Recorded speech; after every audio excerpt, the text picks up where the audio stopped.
Vítajte pri ďalšom videu zo série Čo sa stane, keď stlačíte tlačítko Execute. Volám sa Erik Doša a pracujem ako SQL Server developer. V predchádzajúcej časti som sa venoval vytvoreniu a uloženiu exekučného plánu. Dnes sa pozrieme na to, ako taký plán čítať. Tak ako som už predtým hovoril, SQL jazyk je deklaratívny programovací jazyk, to znamená, že my napíšeme príkaz a SQL Server sa rozhodne, akým spôsobom ho vykoná.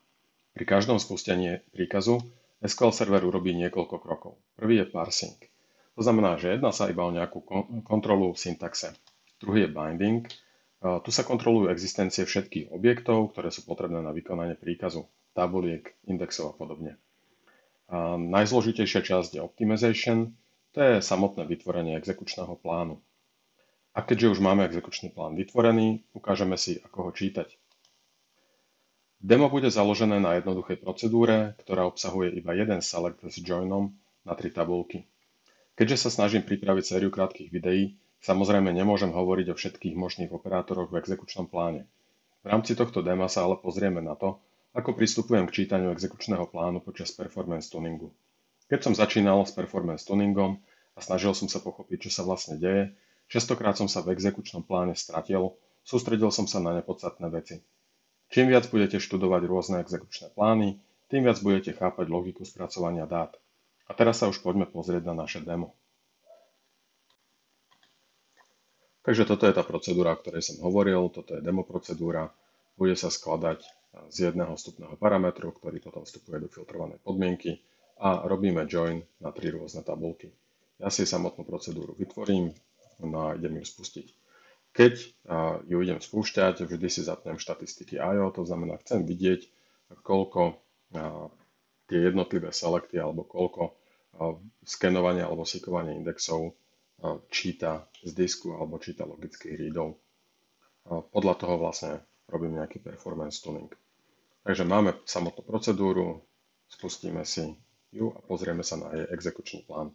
Procedúra vrátila 8 riadkov a teraz sa pozrieme, ako vypadá exekučný plán. Trochu si ho zväčším. No, toto je jednoduchý exekučný plán jednej procedúry alebo jedného selectu, ktorý má 3 joiny na 3 tabulky. Keď začínam čítať alebo keď začínam nejakým spôsobom analyzovať ten exekučný plán, tak väčšinou začínam správa. To znamená, že sledujem ten tok dát od začiatku, to znamená od prvého načítania nejakého konkrétneho riadku až po výstup na ten select. Čo sa týka SQL servera, tak ten zase pracuje opačne, to znamená, že ten prvý select operátor vlastne požaduje prvý riadok od prvého joinu, ten na vstupe nemá nič, tak ide požadovať riadok od ďalšieho joinu, ten na vstupe takisto nemá nič. Ide na sort operátor, ten ide na posledný join a ten už potom požaduje nejaký prvý riadok od nejakého konkrétneho indexu. Takže keď čítame exekučné plány a robíme analýzu exekučných plánov, tak čítame sprava do ľava vo všeobecnosti, pretože tak sa to číta najľahšie. A čo sa týka samotného exekučného plánu, tak tento je veľmi jednoduchý. My máme, ešte keď si pozrieme samotný select, máme select z nejakej tabulky person a konkrétne nad touto tabulkou máme nejaký filter, to znamená, že hľadáme nejaké konkrétne meno.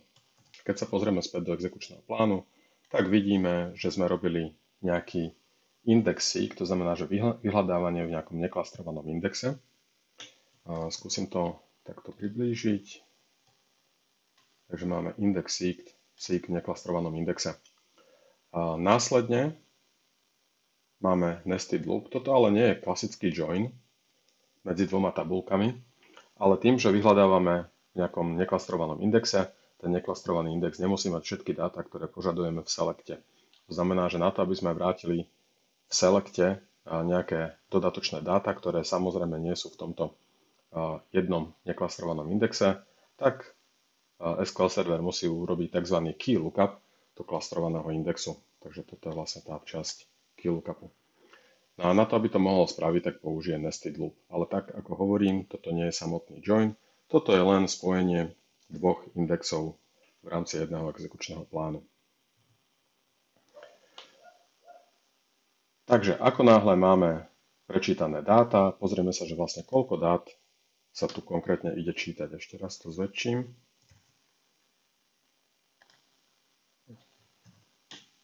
Takto.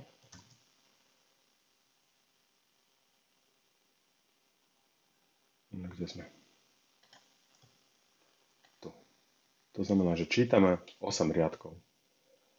Videli sme aj na výstupe, že 8 riadkov nám SQL server vrátil, takže 8 riadkov máme prečítaných, ako náhle máme tých 8 riadkov s joinovaným, s klastrovaným indexom, ideme do sort operátora.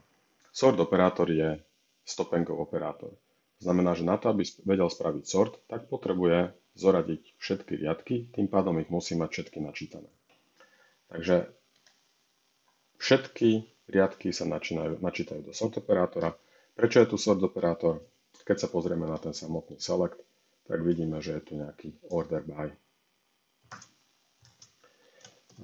Samozrejme, SQL server by mohol dať sort operátor aj niekde sem.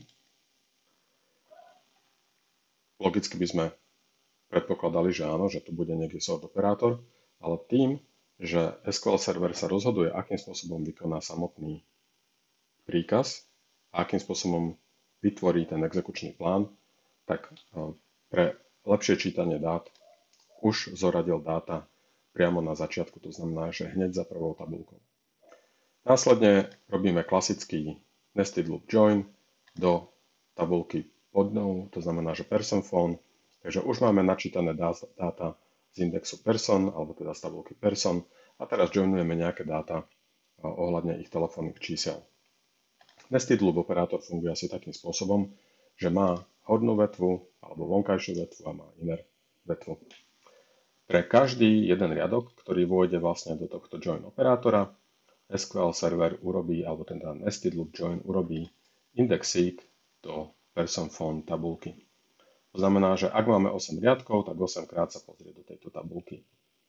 Keď už má všetky dáta z tej tabulky potiahnuté, ak existujú, tak ide do ďalšieho joinu, kde vlastne joinujeme typ telefónneho čísla. Tu keď sa pozrieme, tak tu už nemáme index seek, ja to skúsim približiť, ale už tu máme index scan. Tu sme mali index seek. Rozdiel medzi jedným a druhým je ten, že index seek vie vyhľadávať priamo v indexe a vie vyhľadať konkrétny riadok bez toho, že by čítal príliš veľa dát.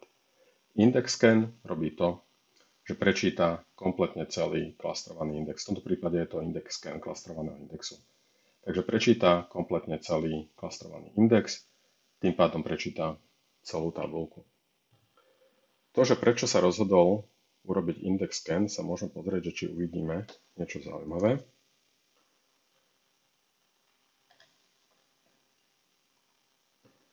A tu vlastne vidíme, že prečítal 3 riadky a dokopy prečítal 24 riadkov. Čo je celkom zaujímavé číslo a dôvod, prečo sa to stalo, je keď si pozrieme na properties tohto konkrétneho operátora, tak zistíme, že table cardinality je 3. Tak sa skúsme pozrieť do inej sessiony a pozrieme si tú tabuľku person phone number type. Vidíme, že má iba 3 riadky, a preto pre SQL server by bolo nevýhodné, keby robili index seek, pretože je to zložitejšia povedzme operácia. A SQL server rád číta dáta, ktoré sú zoradené za sebou. To znamená, že nemusí skákať z jednej časti disku na druhý, takže ako náhle môže použiť scan a nie je to príliš náročné, použije scan. Tak ako som hovoril, pre každý jeden riadok, ktorý vôjde do tohto nested loop operátora, sa urobí jedna vetva alebo jeden scan v tomto prípade pre vnútornú časť toho nested loop operátora. To znamená, že pre každý jeden riadok, ktorý vôjde, sa prečítajú 3 riadky z tohto phone number type. A to je dôvod, prečo tu vidíme, že máme 24 riadkov prečítaných. To znamená, že on ich síce prečítal hneď na prvý krát, ale tým, že chodili ďalšie a ďalšie riadky, musel to spraviť ďalších 8 krát. Takže kvôli tomu máme 24 riadkov. No a už potom končíme samotným selectom.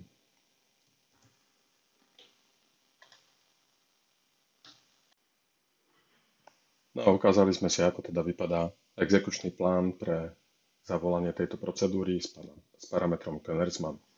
Teraz skúsme tú istú procedúru zavolať dvakrát, ale s rôznym parametrom. Conversman nám predtým vrátil nejakých 8 riadkov, teraz ten Diaz bude mať určite viac, myslím, že okolo 1600 riadkov by nám mal vrátiť. Takže ja spravím zahodenie exekučného plánu a teraz si spustíme obidve procedúry naraz. Takže prvá vracia 8 riadkov, druhá nám vrátila 1688. Keď sa pozrieme na štatistiky, to je to, kvôli čomu som zapínal to Statistics.io, tak vidíme, že tu máme pár čítaní, čo nie je veľké čítanie. V druhom prípade už je tých čítaní ďaleko viac, to znamená phone number type 3377 logických readov, takisto aj person home a takisto máme relatívne veľa readov pre person tabulku. Samozrejme v produkčnom prostredí toto sú naozaj zanedbateľné rozdiely. Kvôli tomuto by sme, dajme tomuto procedúru, nemuseli tuniť. Ale samozrejme, keby tam boli tabulky, ktoré majú milión riadkov a dostaneme takýto exekučný plán pre dva rôzne parametre a jeden by bol úplne nevhodný pre konkrétny parameter, hovoríme už o parametre sniffingu, ktorý by sme potrebovali nejakým spôsobom riešiť. No a ja keď sa pozriem na exekučné plány, tak vidím, že vlastne obidva exekučné plány pre dva rôzne parametre sú rovnaké. Jediný rozdiel, čo tu vidím, tak je v hrúbke týchto šípiek. No a tie nám vlastne hovoria o tom, že koľko riadkov sa vlastne prečítalo. Takže v prípade Conversmanu sme to čítali 8 riadkov, v prípade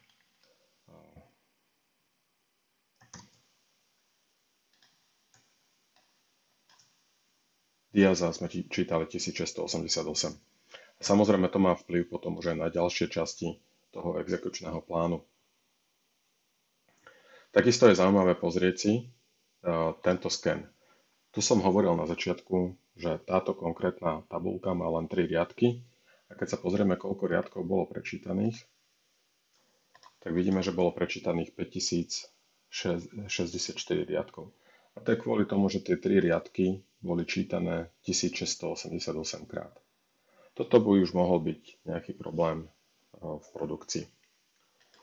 Teraz skúsim spraviť jednu vec, že zhodím pôvodný exekučný plán a zavolám obidve procedúry, akurát, že po volaní prvej procedúry urobím prekompiláciu toho exekučného plánu. To znamená, že nechám SQL server, nech sa rozhodne, že či ten pôvodný plán je vhodný aj pre parameter Diaz. Tak si to spustím, pozriem sa na exekučný plán, pozriem sa ešte na čítania.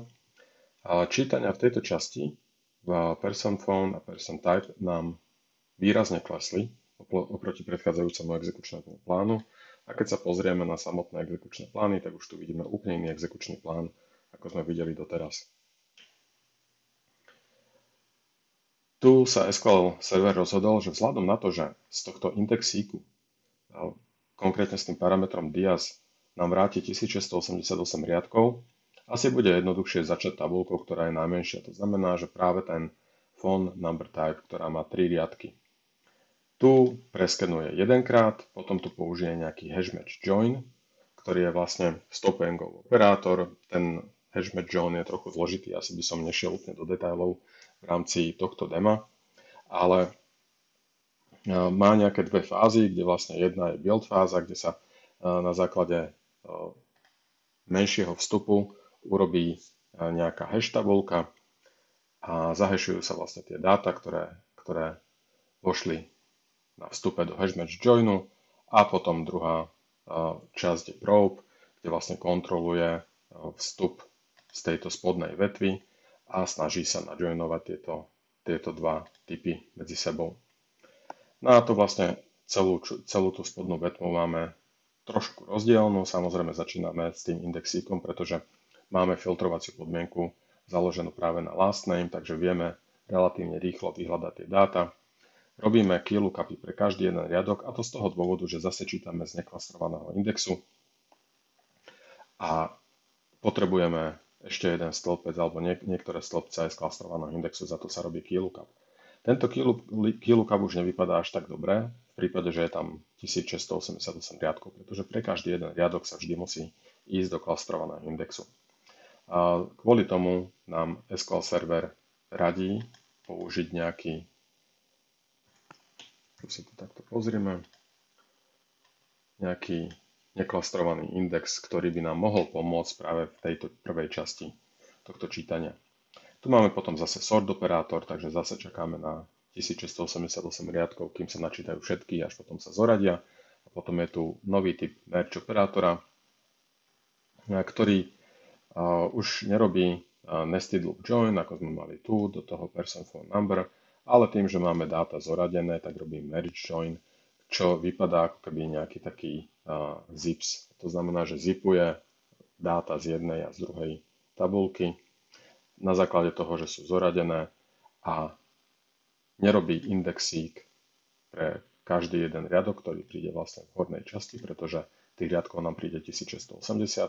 Nested loop robí tento seek, ale tu robí index scan. To znamená, že tým, že tieto dáta, skúsme takto, tým, že dáta z tejto časti sú zoradené, takisto sú zoradené dáta z tejto časti, tak urobí iba obyčajný index scan. Tie dáta sú zoradené a už ich potom zipuje. Takto. Zipuje vlastne týmto merge joinom. A je to naozaj rýchly join pre prípad, že vraciame väčšie množstvo dát, ktoré sú predzoradené. A potom tu ešte máme na konci nejaký sort operátor. Takže už vidíme, že pre dva rôzne parametre máme dva rôzne exekučné plány. To už by mohol byť nejaký taký príklad alebo nejaká taká iniciatíva, že na základe tohto už by sme mohli robiť, povedzme, nejaký performance tuning. Ale tak ako hovorím, tých riadkov je relatívne málo, kvôli tomuto by som ešte nezačínal robiť performance. A keď sa pozrieme do exekučného plánu, čo zvyknem ešte pozrieť, keď kontrolujem vlastne exekučné plány kvôli performance tuning, tak si kliknem na properties a pozriem sa, že aké máme memory grant info. To vidíme mimochodom aj v tejto časti. Ja si to skúsim takto zväčšiť. A tuto sa pozrieme na memory grant.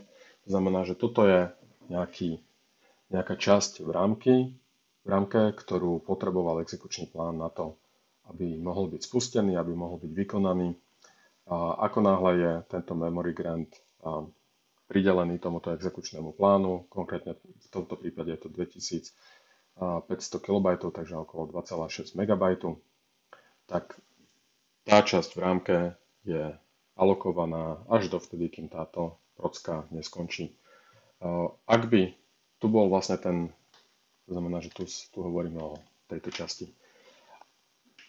Ak by, povedzme, tento memory grant bol vysoký, tak už by sme mali tuniť tú procedúru. A to z toho dôvodu, že ak by napríklad táto procedúra mala memory grant, ja neviem, 400 MB, čo zvykne bývať úplne v pohode na produkcii, a je volaná jedenkrát za hodinu, problém to nie je. Ako náhle tá procedúra by bola volaná niekoľkokrát za minútu, už to problém je, pretože pre každé jedno volanie ten memory grant ostáva rovnaký, to znamená, dajme tomu tých 400 MB by sme mali zabitých počas spúšťania tejto samotnej procedúry.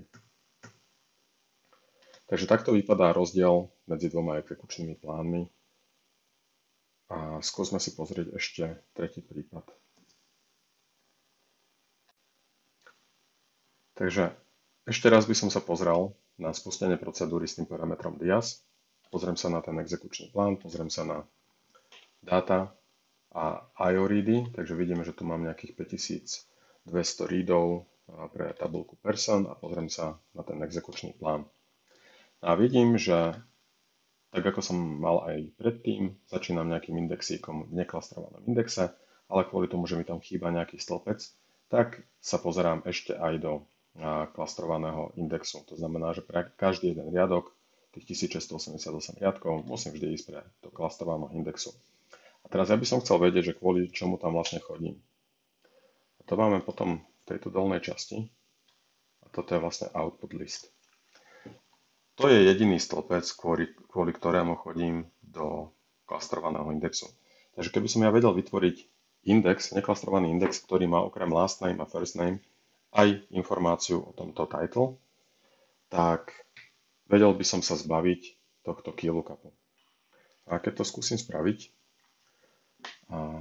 mám tu vlastne vytvorenie toho neklastrovaného indexu a to, čo tam idem pridať, aké stĺpce, vytvorím na tabuľku person. Last name bude prvý stĺpec, to kvôli tomu, aby som vedel filtrovať v tomto mojom selecte, to znamená v tejto where klauzule. First name bude druhý stĺpec a pridám tam ešte title. Tento by som mohol takisto pridať do include, ale ja ho tam pre rýchlosť času pridám a vytvorím takýmto spôsobom. Takže spustím dvakrát túto procedúru s tým istým parametrom, akurát medzi prvým a druhým spustením už bude vytvorený ten konkrétny neklastrovaný index. Pozriem sa na dáta, túto jednu časť vymažem, pretože to je vytváranie toho indexu. A tu sa pozriem, že person tabulku som mal nejakých 5200 logických readov a teraz zrazu už mám iba 12 readov. Ak sa pozriem na exekučné plány, tak vidím, že toto je môj pôvodný exekučný plán, kde som vlastne mal index seek a pre každý jeden riadok som mal index lookup. Toto je nepodstatné, toto je vytváranie toho indexu, to znamená, že to je nejaké preskenovanie toho indexu a vytvorenie nového neklastrovaného indexu. Ale čo je zaujímavé, tak to je táto časť, kde vlastne tu už mám len vyhľadávanie v tom neklastrovanom indexe a už nemusím chodiť do klastrovaného, pretože všetky dáta, všetky stĺpce, ktoré potrebujem v selecte vrátiť z tej procedúry, tak mám v tomto neklastrovanom indexe, pretože som vytvoril nový index.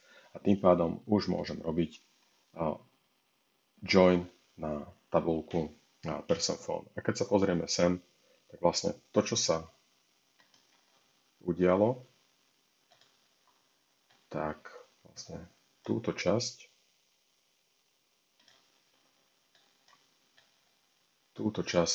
som nahradil a nahradil som ju konkrétne týmto jedným indexíkom. Takže naozaj z pohľadu IO readov niečo sa nám podarilo urobiť, niečo sa nám podarilo vytvoriť, zrýchlili sme vlastne čítanie tej samotnej procedúry a takto funguje samotný performance tuning. Samozrejme, toto je veľmi jednoduchý príklad, toto je jednoduchá procedúra.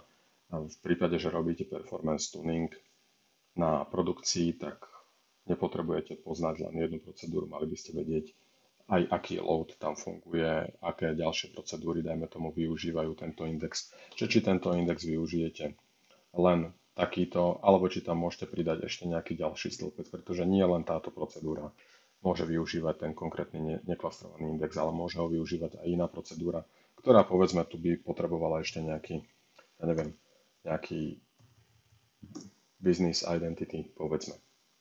Takže keď robíme performance tuning a už viem, že ktorú procedúru by som chcel tuniť, viem, ktorý index by som chcel zmeniť a ktorý index by som chcel povedzme vytvoriť, tak si pozriem ešte aj ďalší load, to znamená pozriem si ostatné procedúry, či tam nemám nejakého kandidáta, ktorý by mohol použiť tento môj index, pretože čím viac indexov mám vytvorených tak, aby ich vedelo využívať čo najviac procedúr, tým lepšie pre mňa.